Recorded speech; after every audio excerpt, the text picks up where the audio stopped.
Como é que você, para formar uma célula, você precisa do quê? 4 tipos básicos de biomoléculas.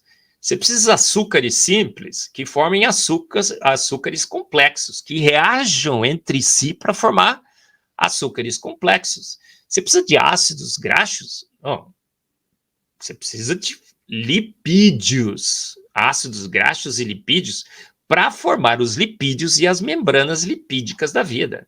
Você precisa de aminoácidos para formar as proteínas, são os elos, daqueles fios de biomoléculas, açúcares, membranas lipídicas, proteínas. Você precisa de nucleotídeos para reagirem com nucleotídeos para formar DNA e RNA. Então você vê que açúcares têm que reagir com açúcares, ácidos graxos têm que reagir com ácidos graxos, lipídios têm que reagir com lipídios, aminoácidos têm que reagir com aminoácidos para formar proteínas, e nucleotídeos têm que reagir com nucleotídeos, na realidade reage com açúcar, com fosfato e tudo mais, é bem mais complexo do que está mostrado aqui, mas eles têm que estar ali, reagir naquele grupinho. Como é que numa sopa ácida escaldante venenosa, que tudo isso estava misturado, deu certo? Poxa, isso é um caos químico, estava tudo misturado lá, gente. Como é que um aminoácido saberia que teria que reagir com um aminoácido só e não poderia reagir com açúcar e vice-versa?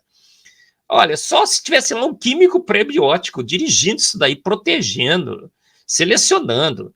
A vida pré-biótica só poderia ter surgido se um químico pré-biótico estivesse lá para dirigir as reações.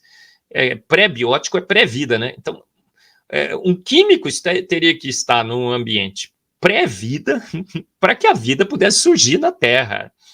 Bem legal essa caricatura, que mostra o quê? A total impossibilidade.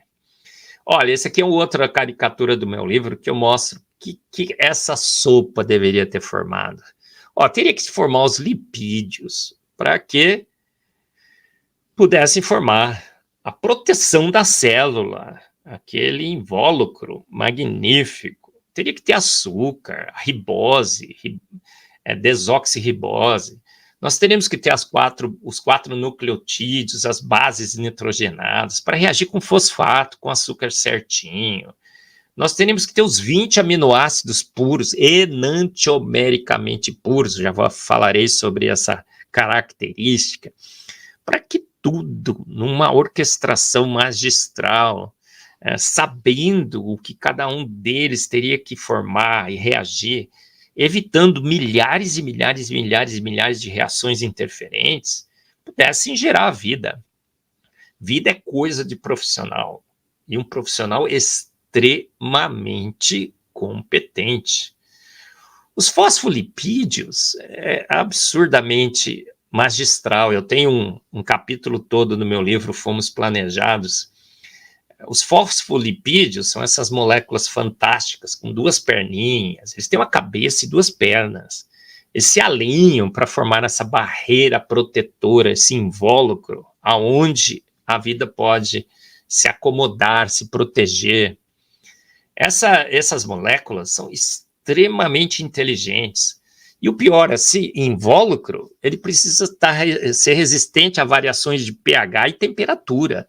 Olha, muda o pH externo da célula, a célula ajusta as propriedades físico-químicas dessa barreira, as perninhas dos fosfolipídios, as classes de fosfolipídios que formam essa membrana, para que ela seja resistente a essa variação de pH. Variações de temperatura. A membrana precisa ficar menos fluida, mais fluida. A vida vai lá e ajusta, por exemplo, a quantidade de ligações cis das